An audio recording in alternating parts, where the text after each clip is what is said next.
मुद्दे जिस पर सबसे ज्यादा चर्चा हुई वो सैंपलिंग का मुद्दा है। तो सैंपलिंग को लेके मेरी जब घबराहट शुरू हुई और बाजार बंद हुआ तब भी प्रशासनिक अधिकारियों से बात हुई और मैंने तब भी अपनी बात यही रखी थी कि हम चूंकि निर्माता नहीं है, हम विक्रेता है या बेकरी वाले प्रोसेसिंग का काम कर रहे हैं, सामान कच्चा सब बाहर जा रहा है, तो कार्रवाई निर्माता पर हो, विक्रेता पर कार्रवाई ना हो। दूसरी बात यह कि जब जुर्माना होता है 50,000 से एडीएम जुर्माना करते हैं फेल होने की स्थिति में, और 4-4, 5-5 सैंपल एक छोटे दुकानदार को उठाए जाएंगे तो वो 2, 2.5 लाख, 3 लाख, 4 लाख रुपए कहाँ से लाएगा। निश्चित तौर पे आप एक ईमानदार दुकानदार को भ्रष्ट होने पर प्रेरित कर रहे हैं। दूसरी बात जो एक मुद्दा आया दूसरा कि हमने आज जैसे मान लो व्यापारियों को मिलावटखोर और मुनाफाखोर और इन नामों से संबोधित किया जाता है कि मैं निवेदन कर रहा हूं पत्रिका के माध्यम से, कोई नेता हो, कोई अभिनेता हो, कोई पत्रकार हो, कोई हमारे मीडिया कर्मी हो, वे इस संबोधनों का बिल्कुल बहिष्कार करें और व्यापारी जिस इज्जत का हकदार है उस इज्जत तक संबोधित करें जिससे हमारा मनोबल बढ़े। अंततः हमें उनका बहिष्कार करना पड़ेगा।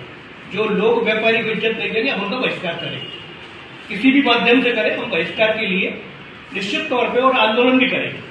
तो ये जो है एक सभ्य समाज है, सभ्य समाज में सभ्यता की भाषा हम अपेक्षा करते हैं सभी से। तीसरी बात ये कि जो मुद्दे आए हैं, जैसे अभी हमारे सुबोध जी ने बताया था कि 45 दिन का नियम है और जिस 45 दिन में मैं पेमेंट नहीं कर पाया तो उसमें हमारे इनकम में जोड़ दी जाएगी। इसके लिए मैं हमारी व्यापारी अग्रणी संस्था कैट से बातचीत करूंगा और उनके माध्यम से भी इसको अभी चल भी रहा है वो और भी उठाएंगे। हम जिला स्तर पर भी उठाएंगे और ऊपर संभागीय स्तर पर और राष्ट्रीय स्तर पर भी इन मुद्दों को उठाएंगे। जो समस्या हमारे लोकल की नहीं उनको ऊपर उठाएंगे। दूसरा मेरे शहर के विषय में सुझाव है कि जैसे अभी जो कार्रवाई हुई है, ये कार्रवाइयां शहर में जो हमारे मूलभूत सुविधाओं का अभाव है उनको भटकाने के लिए इस तरह की कभी सैंपलिंग की प्रक्रिया हो गई, कभी कुछ हो गई, तो लोगों का मुद्दों से ध्यान भटक जाए, लोगों को जहां ध्यान केंद्रित करना है वहां से भटक जाए और इस ओर ध्यान लग जाए कि कौन मिला रहा है, कौन क्या बेच रहा है, कौन क्या खरीद रहा है। तो ये शासन की नीति गलत है और इन नियमों में जो सैंपलिंग के नियम है इनमें संशोधन आवश्यक है। और जो बात कही थी हमारे हरदीप जी ने कि एक स्मॉल स्केल इंडस्ट्रीज को जो सुविधाएं आनी चाहिए और एक बड़ी स्केल पर जो इंडस्ट्री चल रही है उनके नॉर्म से उनमें कुछ ना कुछ परिवर्तन होना चाहिए। छोटी इंडस्ट्रीज को खत्म करने की योजना नहीं होनी चाहिए। जिस हिसाब से नियम कानून है स्मॉल स्केल इंडस्ट्रीज धीरे धीरे बंद हो जाएंगी, लोग अन्य व्यापारी की तरफ ट्रांसफर हो जाएंगे। जिन व्यापारों में सैंपलिंग का रखता है वो व्यापार छोड़ के, अभी कुछ उदाहरण बोला में, अभी पिछली बार अभियान में बहुत सारे व्यापारियों ने सैंपलिंग कराई, बहुत सारे व्यापारियों को एफआईआर हो गई, बहुत सारे व्यापारियों को सजा हो गई। तो व्यापारियों ने अपने व्यापार बदल लिए, उन्होंने वो व्यापार कर लिया जिसमें इनसे नाता ही नहीं है। तो धीरे धीरे हम खाद्य पदार्थों का व्यापार शहरों में बंद करवा देंगे अगर हमारी ये योजना है। दूसरा, मैं इस समय शासन प्रशासन से मेरी ओर से अपील कर रहा हूँ, गुना जैसे हम आसपास की जगहों की बात करें तो अभी हमने काफी प्रोग्रेस की है निकटवर्ती जिलों के कंपैरिजन में। तो आगे आने वाले समय में मैं शासन से भी अपेक्षा करता हूं कि बढ़ते शहर को देखते हुए इंदौर के तर्ज पर अलग अलग नए बाजार भी बसाए जाए जिससे कि हर व्यवसाय के लिए, हर व्यापार के लिए, हर शॉपिंग के लिए आगे अलग बाजार में जाना। जैसे दवा बाजार है, जैसे सराबा बाजार है, जैसे होलसेल किराना मार्केट है, तो इस तरह के बाजार अलग से बसाने की प्लानिंग भी की जाए। पूरा शहर हमारा, अगर आप भौगोलिक स्थिति हमारे गुना शहर की देखेंगे तो हर चौक चौराहा पूरा शहर सरकार ने घेरा हुआ है। सब जगह प्रशासनिक दफ्तर है, एक तरफ नगर पालिका, एक तरफ पीडब्ल्यूडी, एक तरफ तहसील है, एक तरफ कोर्ट है, कहीं बस स्टैंड है, कहीं रेलवे स्टेशन की भूमि है, फिर नजूल की भूमि है, तो कहीं बीज निगम की भूमि है, कहीं पर वन की भूमि, फॉरेस्ट की जमीन आ जाती। तो हमारे शहर में आगे बढ़ने की जगह नहीं। तो शासन प्रशासन नई बिल्डिंग बनाता है, कलेक्ट्रेट नहीं बनी लेकिन पुरानी जूती तो पड़ी हुई।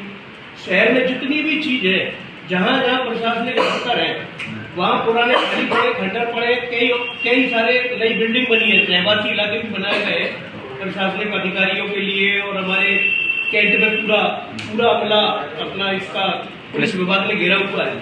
तो कम से कम पुरानी जो जर्जर बिल्डिंग है उनको हटाकर शहर का विकास करना चाहिए। वहां पे जो भी करे सरकार, जिस योजना को लाए उस योजना को लाकर शहर व्यवस्थित भी हो, सुंदर भी हो, अच्छा भी हो, उन पर कोई प्लानिंग करनी चाहिए, शहर बढ़े। तो शहर में भी जगह नहीं है हमको बढ़ने के लिए, तो इस पर भी शासन प्रशासन को विचार करना चाहिए।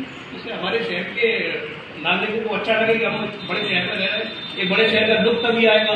मैंने पूर्व में भी मुख्यमंत्री जी ने भी मांग रखी थी, एक बार मिलने का अवसर प्राप्त हुआ था अगस्त में, कि शहर में जो है हमारी औद्योगिक परिसर के पास का जो हमारा रास्ता है, मुख्य शहर का हमारा द्वार जो है वो गंदगी से भरा पड़ा है। एक तरफ बड़े मल्टी मॉल और एक तरफ इंडस्ट्रियल एरिया के पास अंडे और गुमटियां और उन्होंने घेरा हुआ है, जो गंदगी और असामाजिक तत्वों का जमा पड़ा है। उसके लिए मैंने अभी पिछली बार जिलाधीश महोदय से भी निवेदन किया है कि वहाँ पर कोई अच्छी प्लानिंग करके कोई सुंदर व्यवस्था कराई जाए, जिससे वहाँ इंडस्ट्रियल एरिया को लोगों को मतलब जो है किसी भी तरह की वो न रहे। उनके पास अभी स्थिति ये है कि वो रात में घुसलन कतराते होते लिए, तो ऐसी व्यवस्था हो जाए। अब ये काम ऊपर का है, बड़े लेवल पर जहाँ से रिपोर्ट बना के भेजे कि अब इतने पुराने औद्योगिक परिसर को निश्चित तौर पर फ्री होल्ड करना शहर के लिए करो। फ्री होल्ड करें तो कम से कम शहर का विकास होगा, वहाँ बड़े मॉल मल्टी बनेंगे, हमारा शहर देखने में सुंदर होगा। तो इस विकास पर भी ध्यान देना सरकार का काम है, ना कि सिर्फ सैंपलिंग और ये मुद्दे।